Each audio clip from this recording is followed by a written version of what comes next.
Another week, boys, and another TWAB. This week at Bungie, Guardian Games nears the finish line. But before we dive into our weekly update, here's a word from Luke Smith about a topic on many players' mind these days, Eververse. So rewards in Destiny 2? Hey everyone, this week's update is going to look at some of the changes coming to Destiny 2's rewards. As you know, rewards for your characters come from a variety of places. Playlists, where you find random folks to play with, aspirational activities like raids, trials, and dungeons, where you form up a fire team, and even Eververse, where you sling some silver or bright dust back at us for items you want. However, in today's Destiny 2, the balance of game rewards is not where we want it to be. To be blunt, there isn't enough pursuit out in the world. We're going to fix it. Let's get to it. All of this and more is planned for Destiny 2 Year 4. So first up, vanity and accessories, ships, ghosts, and sparrow changes. We will be adding a transmog feature to Destiny 2, or transmogrification, okay? This will allow players to turn their armor into universal ornaments. We plan to allow players to do this with in-game effort or silver. This feature is in early development and is expected sometime during Year 4. Okay, so like the transmog system, essentially what is found on our current armor pieces, where you can swap out the ornaments. Now, this will allow us to turn armor pieces themselves into universal ornaments, requiring either in-game effort or silver. Oh boy, we're walking a fine line there. But there are some pieces that absolutely I want to use as a universal ornament. That's very interesting though, that they're going to either take in-game effort or silver. And I wonder if there's going to be something to separate the two, but let's continue. Each season, we will deliver an aspirational pursuit for armor. We have not done this consistently in Destiny 2. This armor will come from activities, not just the season pass nor Eververse. As an example, we removed Eververse armor from season 11 and itemized it into an aspirational activity because this is the right thing to do for the game. We are improving the rewards for aspirational activities, raids, trials, and dungeons. Going forward, aspirational activities will reward players with power, items, and vanity. When we build an aspirational activity, it will have at least one accessory to pursue. The team is now working on Adept Weapons for Trials of Osiris. Trials will get new armor, aka not reprisal, accessories, and weapons in Season 13. Trials will continue to get new armor every year. Also, Destiny's next raid will have brand new armor, weapons, and exotic accessories to pursue. No spoilers. Well, all right, dude, that is excellent. Bungie had already said things about Adept Weapons, but just to have Luke come out and confirm it, hell yeah. And the vanity items that we're going to be able to pursue, that's a big one. Currently right now, the vanity items are pretty much all Eververse related, right? So these accessories, these vanity items, these armor pieces, Adept Weapons, all of these things coming from the aspirational activities is a hell yeah from me. Now, beginning in Season 12, we will no longer be selling ships, ghost shells, sparrows, or armor ornaments in Eververse that are visually based on themes from aspirational activities. We're not planning on changing existing items, as that is a time we could be spending on itemizing the future. Yeah, this is actually something noticeable. Like, you'll notice certain themed exotic ghosts or sparrows that are obviously related to a certain activity in the game, but Bungie put it up for sale inside of Eververse. There needs to be a wall there, something that separates these are Eververse items and these are the items and vanity things related to activities in the game. Having that separation back in place though, this is a great thing, guys. Now, core playlist reward changes for Strikes, Gambits, and Crucible. We're adding a new set of armor for the core playlist, Strike, Gambit, and Crucible. This armor shares a new set of geometry with decals and shaders specific to the activity. We create new sets like this each year, Year 4, Year 5, Year 6, etc. This set will arrive alongside the next expansion. Starting in Season 12, we are adding a new pursuit weapon each season. This weapon can be earned by playing your preferred core playlist. This weapon will have activity-specific legendary skins that can be unlocked in each of the playlists. Holy hell. All right, so what is that? Essentially a pinnacle weapon? Am I getting that right? Or at least a ritual? It's a pursuit weapon of some sort, but it won't be one for each activity, but you'll be able to actually earn it and complete it depending on your preferred core playlist. I really hope this is pinnacle. Like, here's the thing. I'm actually okay with one pinnacle weapon per season being brought to us as a pursuit weapon rather than 3 ritual weapons, okay? I don't know how you guys feel about it. One pinnacle is better than 3 rituals. And it goes on to mention that we will no longer be selling new legendary weapon ornaments in Eververse. Holy hell, that's a big one. I guess we're just gonna earn them in a while. Is that it? Oh my God. What if you can get a spare rations ornament in the Gambit playlist? Holy hell, fellas. I'm gonna be playing some Gambit. I'm a Gambit main now. Dust and Ingrams. We're making it easier for you to earn Bright Dust. We'll be moving away from character-specific ways to earn Bright Dust and more toward account-specific paths. This change is geared toward giving one character players significantly more Bright Dust than they earn today. We're updating the Bright Ingram to be more relevant than it is today as well. The Earn Bright Ingram in the Season Pass will be updated to include various Year 3 Eververse items previously sold for Silver and Bright Dust. And going forward, that Bright Ingram will update each season to include Eververse items from 3+ seasons prior. On behalf of all of us at Bungie, we hope you and yours are safe and well. We know you could be doing anything with your free time, and so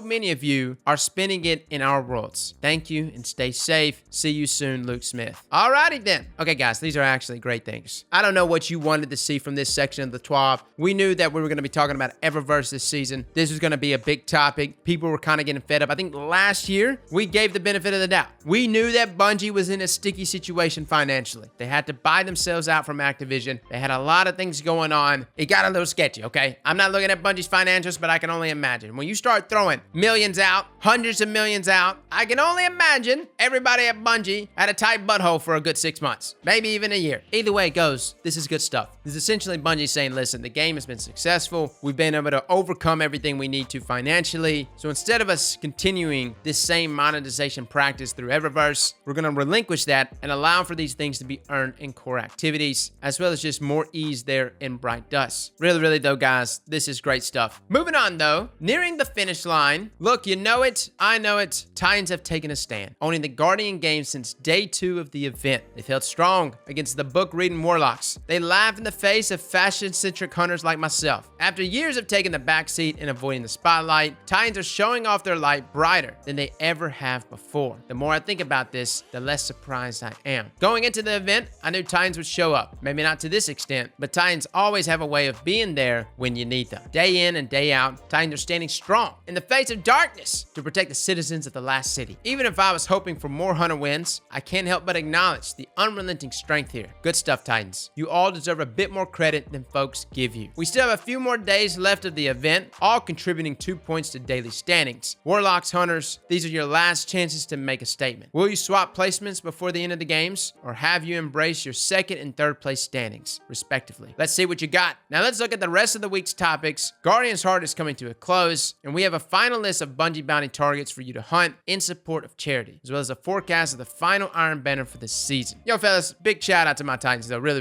You know, people are gonna say whatever they want to say. At the end of the day, I'm impressed, you know? All this damn winning, fellas, I don't even know. I'm not even doing much on my part. You know, I started off real strong, and I just handed the totem pole behind me. Somebody picked it up and just kept running with it. And you fellas, man, y'all going for blood. First place is all y'all want. Nothing else, so big shout out to you. Again, guys, this coming up week, we have some Bungie bounties going on. Family's back at it, May the 8th. Got a couple other great guys. Houndage on the 11th. Look at that. Polar Bear on the 8th as well. Good stuff, man. Great names all in this list, by the way. If you want to get in on that, fellas, feel free to check it out. This is a great event. Everything that's being donated here is going out to fight this COVID pandemic. Now, the Iron Finale. Yes, we are entering the final Iron Banner of the season. Dude, I still can't believe it's May, man. Next week, Lord Saladin returns to the tower, though, hosting the final Iron Banner of the season. And if you dig 6v6 power enabled combat, this is your time to shine. Saladin will bring his final round of weekly bounties, each of which rewarding pinnacle power gear. And for those of us that are still trying to get that heavy weapon as a pinnacle drop, Iron Banner might actually grant you that. Bungie continues, this is the final Iron Banner of the season, which will serve as our last call for a few rewards. The Iron Remembrance Armor Set, the Cast Iron Emblem, and the Iron Precarious Shader. Hell yeah. Also, if you didn't get the bow, we reviewed this bow. It's not bad. It really is. It got shat on though, man. Everybody was talking junk about this bow. Really though, guys, we reviewed it. It's not the best PvP bow, but it's actually a good PvE bow with Vorpal weapon. And if we ever have another season with like anti-barrier rounds or some other round that'll be able to be attached to a bow, pointed stag could actually become a top tier option. Now moving on, we have some known issues in the WoW. The exotic gauntlets, Doomfang, are gaining super energy inconsistently on void melee kills. kills. Alrighty. Is that inconsistently in a good way? Like, am I getting more super energy? I don't know. We'll have to try it out. The Warlock's in perk on Fellwinter's helmet, exotic Warlock helmet, activates inconsistently with melee and finisher kills. Dude, I knew something was up today. We were trying to try a build out with Fellwinter's helmet, and I was really excited about it, and it just did not seem to be proccing that consistently. And I didn't know if it was just because I was around Greg or something. You know, maybe I had too much debris and it wasn't hitting my opponents correctly, but there's definitely something off with Fellwinter right now. Also, performing a finisher while wearing the Severance Enclosure exotic Titan chest piece will not count finisher kills toward bounties. Well, all right. We really need to review some exotics, fellas. Like, already I'm looking at 2 exotics that we haven't even touched. Severance Enclosure, Fellwinter helmet. Even if they're crap, I'm just gonna have to review them and just tell you guys they're crap. My first impressions of Severance is that it's still kind of poop. You know, Doom Marchers is still better than it. Now, granted, I haven't tried it with finishers though, so we'll have to mess with it. Fellwinter was something we were gonna be reviewing here this week. Maybe if I can work around these bugs as well as those inconsistencies, we might be able to get some decent gameplay from it. But I have heard a lot of good things about Fellwinter. So guys, that is our TWAB for this week. One last note though from DMG. He mentions that Trials is a predictable Friday offering, but we've seen some feedback that things shouldn't be too predictable. This week's Trials of Osiris map will be redacted. Fellas, looks like we're getting a new map. Okay. Wait, what? Didn't I confirm that Trials maps were on a set rotation per season? Yeah, I totally did. But that's the beauty of a live game. Things can change. The team has been looking at your feedback daily since Trials launch, and some things are a bit easier to change than others. For the foreseeable future, Trials maps will be on a random rotation. If you need any changes with those plans, we'll be sure to let you know. Have a good weekend, and we'll see you again next week. Cheers, DMG. Holy hell, fellas. I had no intentions of playing Trials this weekend. If it was on the same rotation, it was going to be Widow's Court, which is like aimbot central. And I've had enough of my time with aimbots, man. I can't play them no more. But now that they're going with another map, well, all right then. I wonder what the map's going to be. What y'all think? Pantheon? Maybe Javelin? Vostok? Oh, Vostok. Let's go, baby. Fellas and ladies, thank you all for coming and watching. And as always, slap that like button like your mama told you right.